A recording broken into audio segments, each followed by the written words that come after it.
Well, hello everyone. Hope you're all doing well.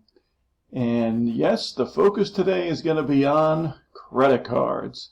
So we've got lesson number 2 of 3 on personal finance, and we will be talking about checking and savings accounts, but credit cards and credit scores is really going to be our focus today.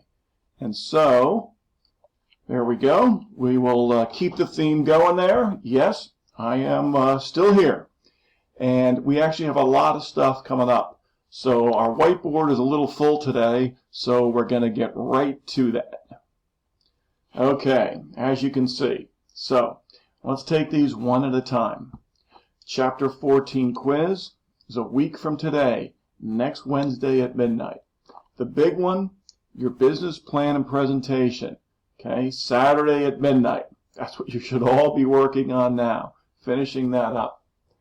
And then your team member evaluation, that came with the email today that sent this video. Okay, it is required that you do that, so you'll lose points if you don't submit this. You can just send me a PDF of the completed form. It can be as simple as just sending me an email that says, here are the people on my team, and this person I give a 10 to, this person a 9, this an 8, this a 9, and myself a 10. That's all I need. I just need some type of evaluation, and that form just makes it easy. So that's due next Wednesday at midnight. And then the final. Assuming that there's no changes coming from Montgomery College, and we'll see as we move forward, right now the game plan is to have the final at the same time it was going to be, which is Monday, May 11th at 2:45.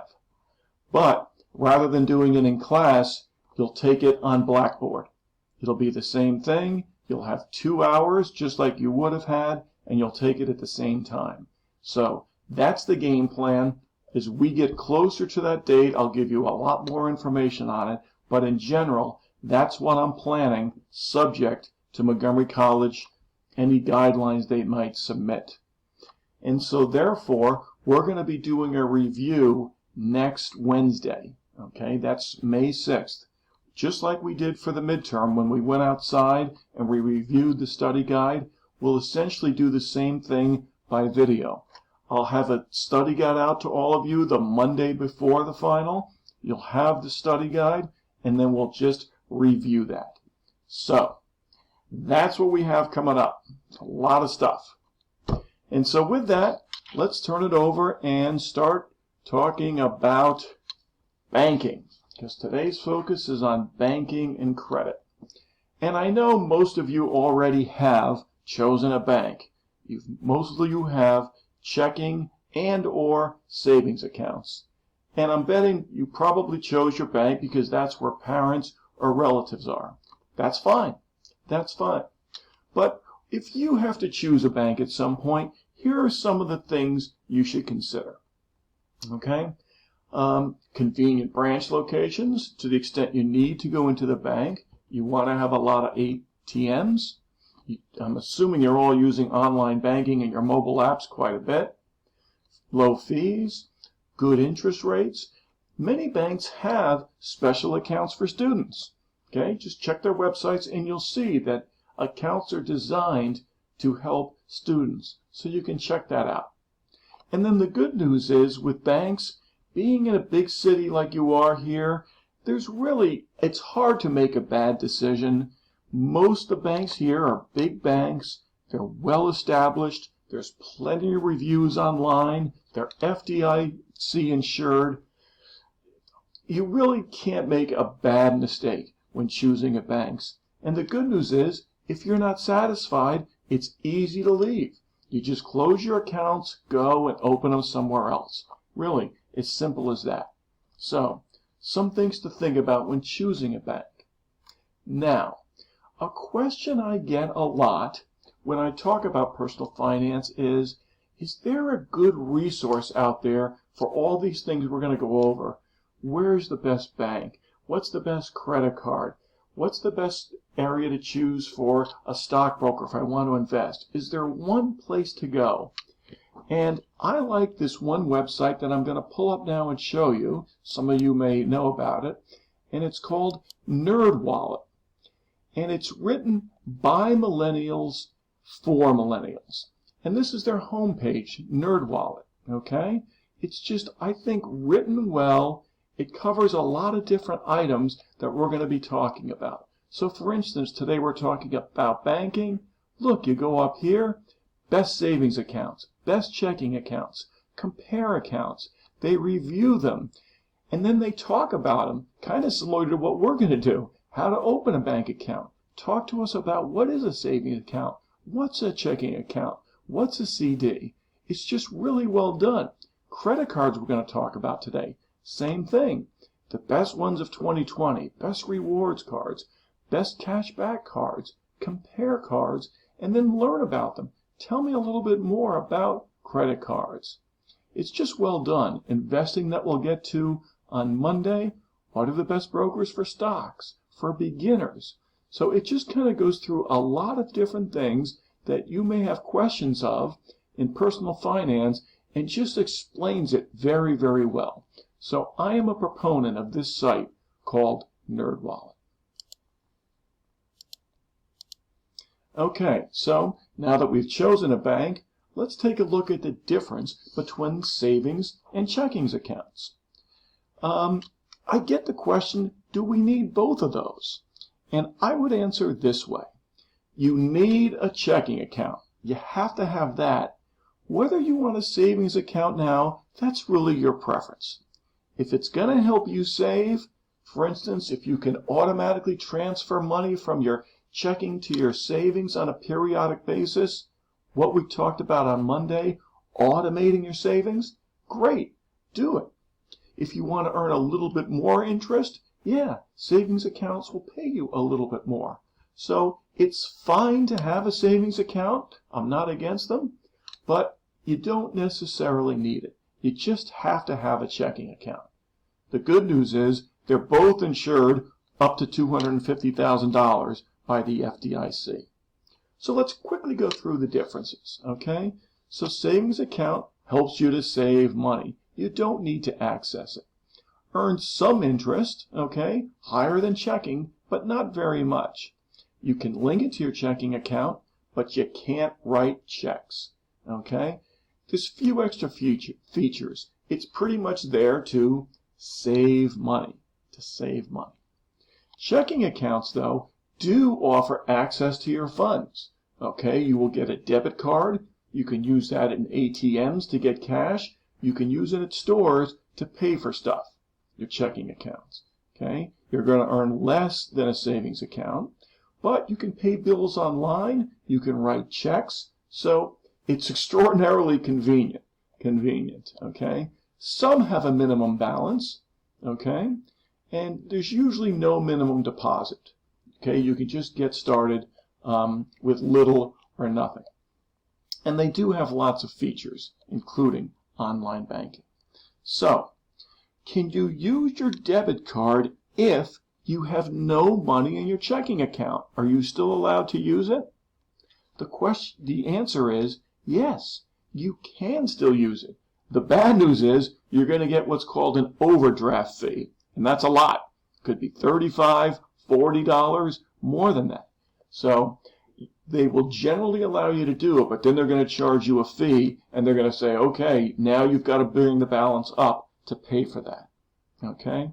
So again, I'm sure many of you are using your banking app, you're paying bills online, you're certainly using your debit cards and going to ATMs. But I'm guessing many of you probably aren't writing checks very often. Okay? And you probably don't balance your checkbook. But it's something you will need to do as you grow older, have full-time jobs, have more accounts. So let's talk a little bit about how you do that. Okay? So, this is how you write a check. There's 6 areas to fill out. You start by putting in the date. Then you write to who the check is going to. Okay, here they're writing a check to the grocery store. You put in the number of what you're paying, so $8.15, and then you write that out. So that's where the number goes, that's where you write it out, and then you sign it. Okay? If you'd like, you can make a note to yourself what it's for, but you don't need to do that. That's just a note to yourself, a memo. Okay? That's how you fill out a check. As simple as that. So let me ask you a question. What if the number you put in is different from the number you write? What do? What happens? Well, the first thing is if you get a check where they're different, you should call the person that sent the check. Okay? Call a person in the top left and say, hey, these are different. Which one should it be? But the bank, do you know which one they would honor? They're going to honor what's written. Okay? There's something called a Uniform Commercial Code in the United States. Uniform Commercial Code, also known as the UCC. Excuse me. And it's essentially a set of laws that govern commercial transactions in the United States. Because before the UCC, there were all sorts of different state laws, and it was very hard to marry them together. And so in 1952, the U.S. adopted this Uniform Commercial Code. And one of the things it says is, in a written document, if the number written is different from what's actually written out, then the words take precedent over the numbers. Okay, so in a contract, the words take precedent over the numbers. It also says if something is handwritten, that takes precedent over something that could be typewritten or pre-printed. So sometimes in a contract you might see a slash through something and people's initials. That takes precedent per the Uniform Commercial Code. Just something interesting to let you know. So if that's how you write a check, how do you then balance your checkbook? Well, let's take a look.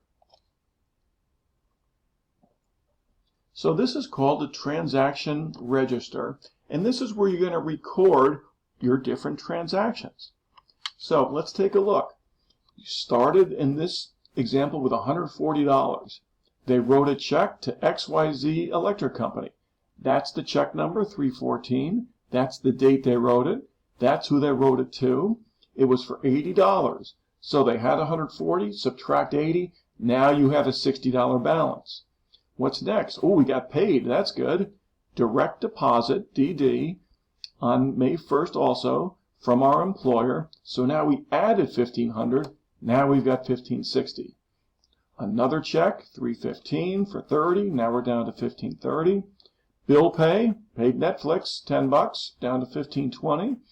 And then we use our debit card at a grocery store, okay, for $85. And we're down to $1,435. So it's just how you keep track of where you are. And you know what? It's a good idea to do this. And I say that for a couple reasons. One, if there's a fee or something that shows up, this allows you to catch it, okay? You'll notice if, hey, my checkbook does not agree with the statement I get every month. It doesn't balance. It doesn't check out. It allows you to go back and check and see, hey, they charged me a fee when they shouldn't have. So that's one good reason to balance your checkbook and keep it updated.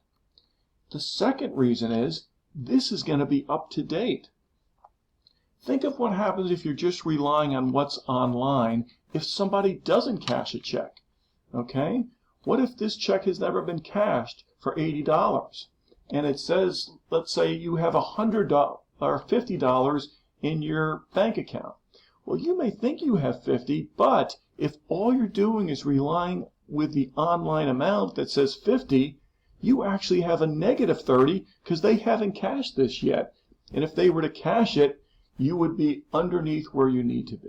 So, by having this, you'll always know exactly where you are. So I think it's a good idea to get into the habit of putting all of your transactions in your transaction register.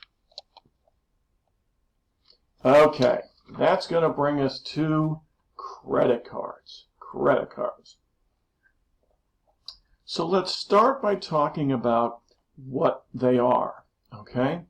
A credit card is like a loan.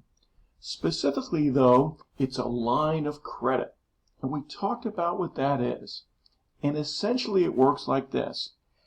at the end of every month or at some point every month, you are going to get a bill for anything that you've charged on your credit card.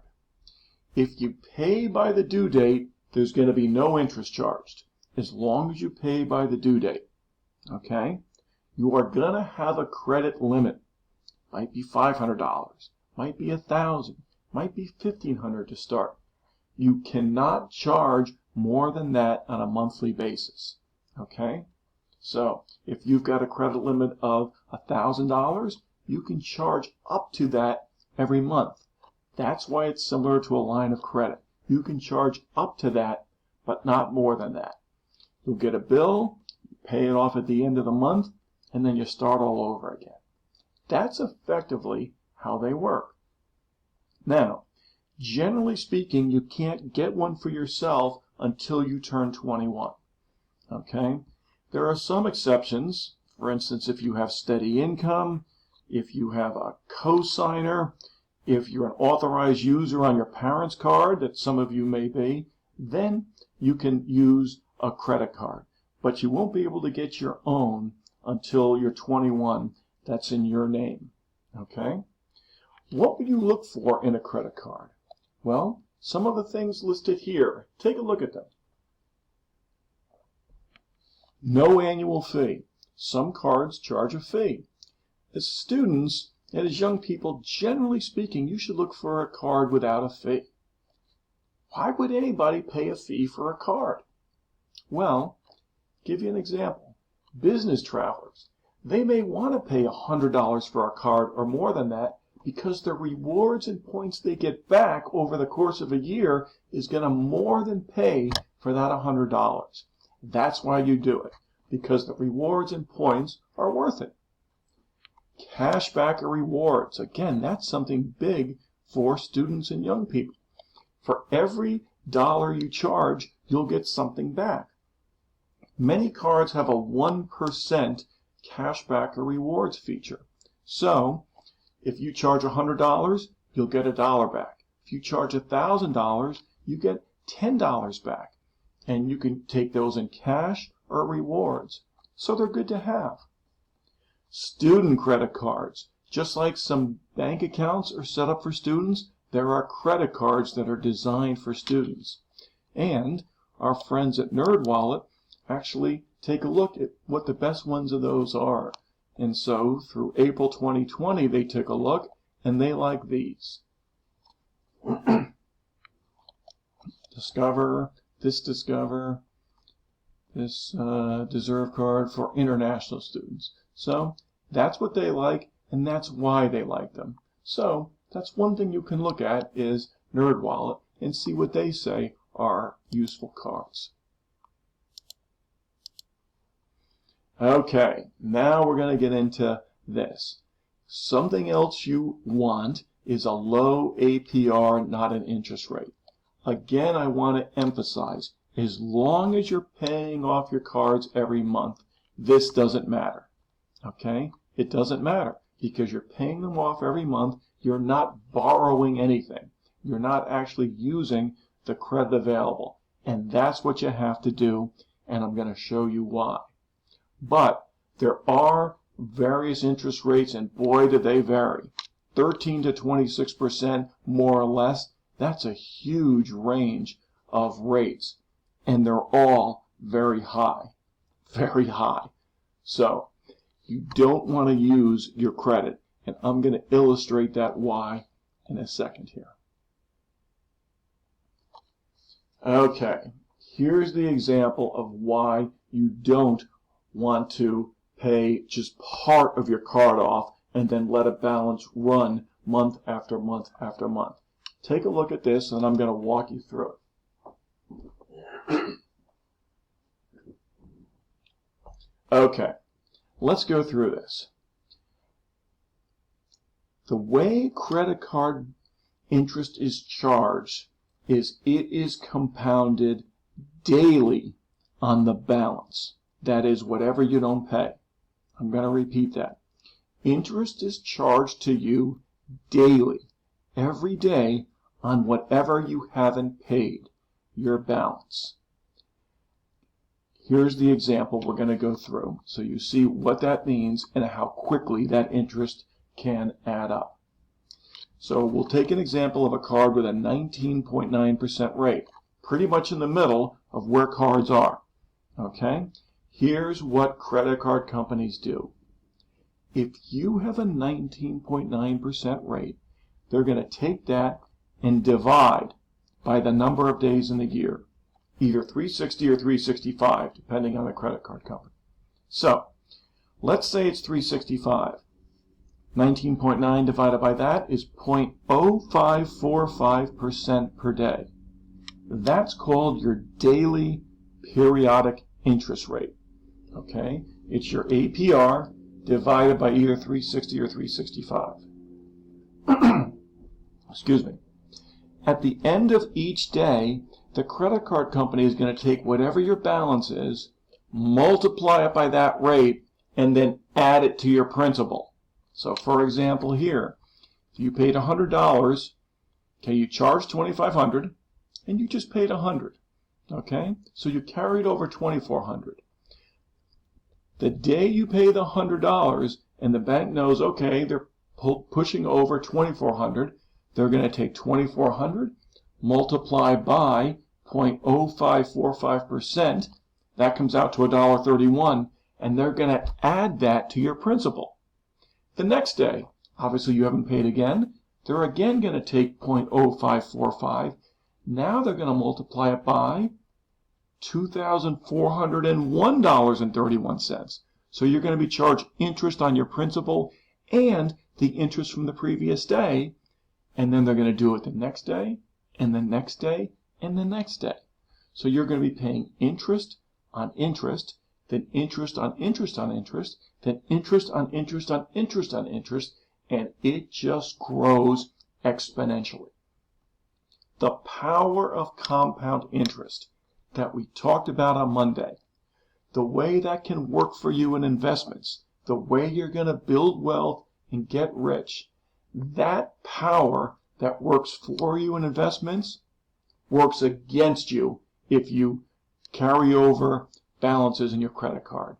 The strength of that incredible power works against you. That's why you have to pay off your credit cards every month. Look at this first example here. You charge $2,500, you pay $100 a month.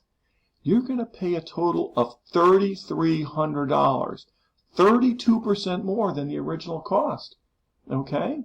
So even though, you think my annual percentage rate is, say, about 20%, and $2,500 plus 20% is $3,000, that's still a fortune, a lot more to pay, but you're going to be paying $3,300. Okay? 32% more. In this example next door, you're only paying $50 a month. You know how much you're going to pay? More than double. You will pay a total of $5,450 for something that cost $2,500. More than double the original cost. That's because the power of compound interest works against you. And that is a killer for personal finance. Okay? So I can't emphasize strongly enough. Don't carry over balances on your credit cards. Pay them off every month. It is extraordinarily important. Live within your means. Spend less than you earn.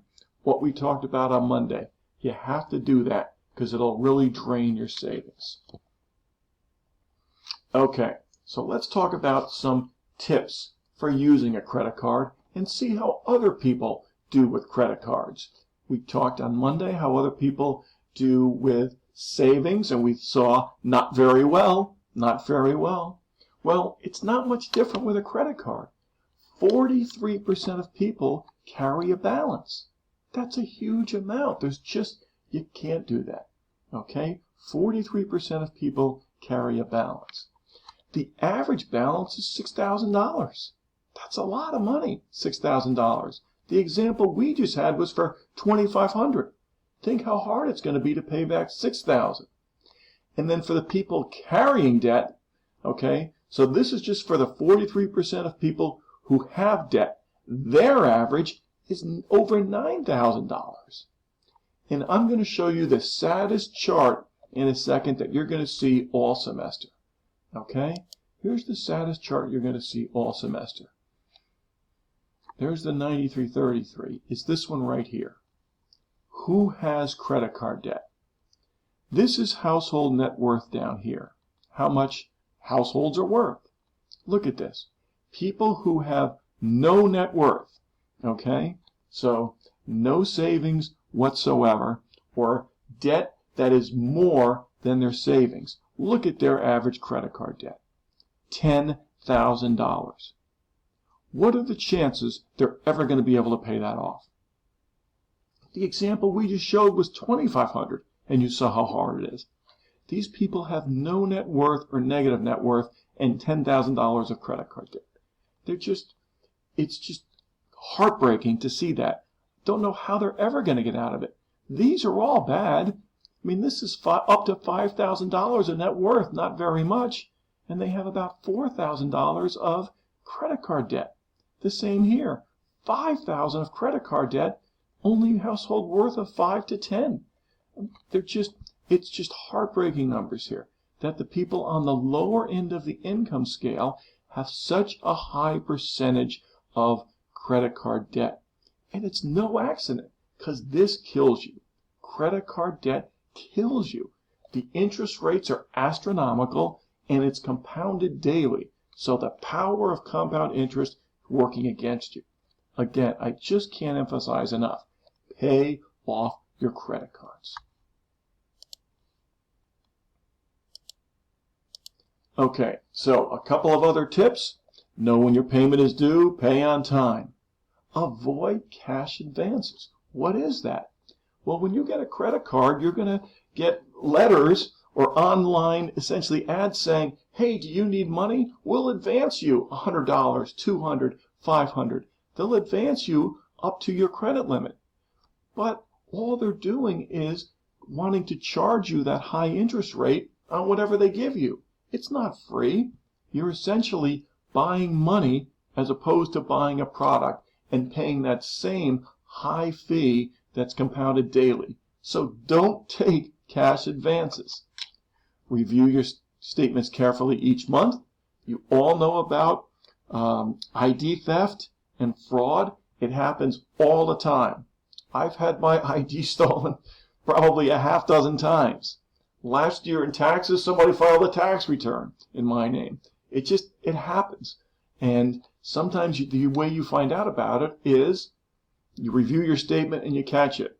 Many credit cards now will call you and say, hey, this charge looks funny. I'm sure some of you have gotten that call or that email. But review your statements each month. And if you lose your card or it's stolen, just report it immediately. Let them know. You're not liable for any purchases that aren't yours. Okay, that's a law. You don't have to pay for any purchases that aren't yours, but you'll want to catch them early. Okay, a little bit about credit cards. I am going to show you a short video. It's only about 3 minutes that reiterates some of these points and just presents it in a nice way that's really designed for students. So let me see if I can pull up this video. Meet Jasmine. Jasmine is a college student attending State University. Like many college students, Jasmine has a lot of things she needs to buy. Books, laundry baskets, food, and so on. And she can pay for those things with 2 types of money, debit or credit. Debit is money that comes from a personal bank account. Credit is money that is lent to you by your bank. For example, let's say Jasmine has been using a credit card. Each time Jasmine uses the card to buy something, say a $100 textbook, her bank is loaning her the money. While that sounds nice, be warned, the bank isn't giving Jasmine this money for free. They expect her to pay a certain amount of money each month, called interest, if she doesn't totally pay off her balance by the due date. As you can imagine, this can get very expensive very quickly, especially when factoring in the high annual interest rates, or APRs, that are charged by these companies. However, there is a solution to this rather scary problem. As long as Jasmine always pays off her balance in full by the monthly due date, she'll never pay a cent of interest. Jasmine is shocked and thrilled, but still isn't quite sold on credit cards. After all, with all their flaws, are they really worth using? The short answer, as long as you avoid running up a balance, definitely. So why is that? Well, free money for starters. Most credit cards offer their users rewards, like cashback or airline miles, each time they make a purchase. For example, let's say Jasmine's credit card comes with 2% cashback. That means if Jasmine spends $500 per month, then at the end of the month, she'll automatically get $10 back, no questions asked. Then, if that wasn't good enough, responsibly using a credit card also allows Jasmine to build a great credit score. This is a calculated number between 300 and 850 that summarizes your credit history, covering everything from your payment history to the age and status of your accounts. While we'll teach you more about your credit score, including how to get and improve it, in our next video, Credit Scores and Reports 101, just know for now that most credit cards actually require a credit score of at least 600, plus at least $15,000 in annual income and a reasonable debt payment to income ratio, generally below 36%. However, thankfully for Jasmine, who lacks both credit history and a full-time job, she shouldn't have a problem getting a student credit card. In fact, the online application will take all of 5 minutes. She'll just have to be a full-time student of at least 18 years of age, with either a small amount of income, like from a part-time job, or a credit-worthy cosigner. However, at this point we have to say, be careful. Taking on a cosigner is no small matter. The account is still in your name, so any credit mistakes are on you and your cosigner. Plus, your cosigner is even liable for any of your missed payments. If Jasmine isn't quite ready for that level of responsibility, she can instead be added as an authorized user to her family's account. Not only will this allow her to get her own credit card, but in a few short months, the credit bureaus will treat her parents' credit score as her own. Sounds pretty great, right? Well, this strategy isn't a cure-all. Even though Jasmine isn't liable for payments on the account, her parents still are. Plus, many lenders will want to see you successfully handling credit on your own before giving you a major loan. Hopefully you and Jasmine now understand the basics of credit cards. Be sure to watch our next video, which covers everything you need to know about credit scores, and be sure to check out our website, where you can find more educational materials, your free credit score, and great credit card recommendations.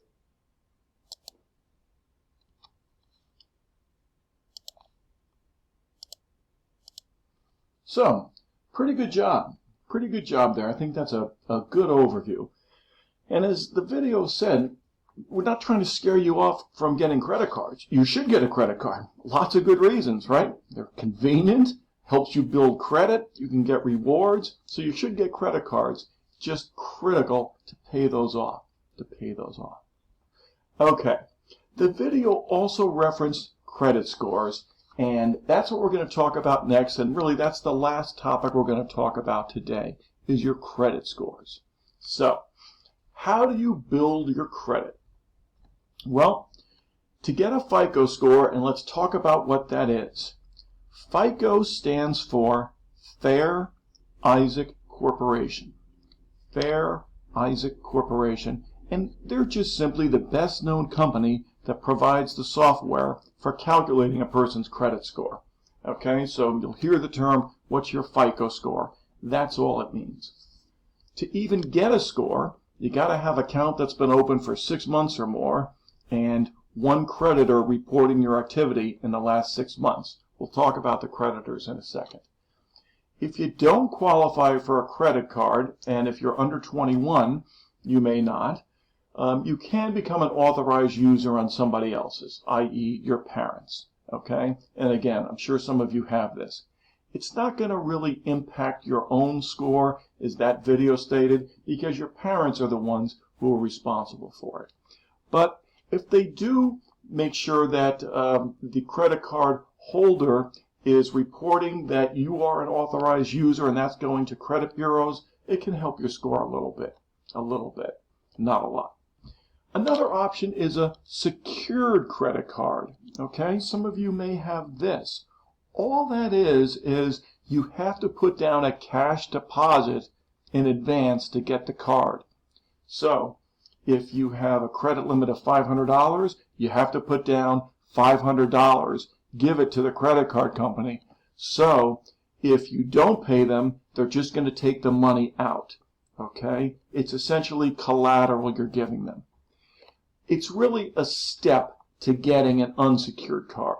Okay? People who have bad credit, people who are young and are just starting to build credit, a secured credit card is a vehicle that allows you to get started, and then once you show that you can pay your bills, then you move into getting an unsecured credit card. So, just another option. So, what are the scores based on? You know you can get a credit score, and you will have a credit score. How do you get a good one? What do you do? Let's take a look. Well, there it is. Can't make it any more simple than that. That tells you the 5 things you need to do. Take a look at those, and I'll go over those in a second. So, let's go with the most important first. 35% of your score is payment history, which is, are you making your payments on time? If they're due on the 15th of the month, are you paying it by the 15th of the month? That's the most important, paying on time. The second most important is the amount owed. That's the amount of debt you're carrying. If you pay off your credit cards every month, perfect. That's what they want to see. Okay? So as long as you're paying on time and you're paying what you charged every month, that's 2/3 of your score. 65%. Stuff we just talked about. Those are the 2 most important things you can do. If you do carry something over, you should never carry over 30%. That's really the most they want to see. Okay? So for instance, you have a $500 credit limit, that would mean don't carry over more than $150. Okay? That's 30% of 500. They don't ever want to see you carry over more than that. Okay? But again, don't carry over anything. So that's 2/3. That's the most important. Length of credit history is 15%. Okay? Which is another good reason to start at age 21 getting your own. Because it makes sense. Someone who has a credit card and is making payments for 10 years has better credit than someone who's only been doing it for a year, right? They just have a longer record of proving that they have good credit. So the average age of your accounts makes a difference. The longer, the better. Makes sense, right? Next is the credit mix. That's 10%. All that means is if you have, say, a mortgage, a car loan, and a student loan, those 3 things, and you're paying all 3 of those, that's better than just having one. Because similar to the credit history, it's providing more evidence that you're a good credit risk. You're paying your mortgage, you're paying your car loan, you're paying your student loan. That illustrates you're a good credit risk. So the credit mix makes a difference, 10%. And then the last item is new credit. You don't want to apply for a lot of credit cards. That goes against you. And that makes sense too. What if someone said, hey, I want to borrow some money from you, and you said, how many credit cards do you have? And they said, I have 10. Wouldn't you feel like, wow, this person has credit all over the place? I don't feel very good about that. So, all you really need is one credit card. That's all you need, right? You don't want to dilute your rewards or your points by having a lot of different cards. Just get one credit card. Don't apply for a lot of credit cards. So, that's what your FICO scores are based on. But again, 2/3 are just pay on time and pay what is owed. Pay your balance. You do those 2 things, you're going to, generally speaking, have strong credit scores. Okay, this is the final slide of the day. Credit reports. Checking and seeing how your credit is. Okay? So, by law, you are allowed to get 1 free copy of your credit report every year. And that is the website where you get it. annualcreditreport.com. There are a number of different websites that are similar to this. freecreditreport.com, free credit, free annual credit report, you name it. Many of those, I would say, are schemes of some sort. Not all, but It says it'll be a free credit report, but then they will look to charge you to monitor your credit or to let you know if, something happens. They're looking for ways to charge you for something. This is the one that is, and I'm going to click on it. Okay, the only source for free credit reports authorized by federal law is annualcreditreport.com. Okay, and to request free credit reports, it's nothing more than clicking this button. Okay, and then it's going to bring you to the 3 credit bureaus one at a time. And these are the 3 credit bureaus: Experian, TransUnion, and Equifax. They're the groups that monitor people's credit. Okay, and they're just 3 different companies to do that. It's very similar to when we talked about bonds in the last chapter, and we said there's Standard & Poor's and Moody's and Fitch. Those are the 3 groups that rate companies' bonds and countries' bonds. 3 different groups that do that. It's very similar here. These 3 do it for people. Okay, and so when you go to this website and request this, they're going to take you to this, and then this, and then this. And so every year, you're allowed to get 1 free copy of your credit report. And it's a good idea to do that. It's a good idea to do that. Okay, so those are the 3 credit bureaus. Where are many FICO scores? Well, the average is 706, so that would be right around here. Okay, an excellent score would be 720 to 850. And scores are going to go between 300 and 850. That's what it said in that video, 300 to 850. Excellent, over 720. Good, 690 to 719. And again, the average is 706. Fair and bad. You don't want to get there.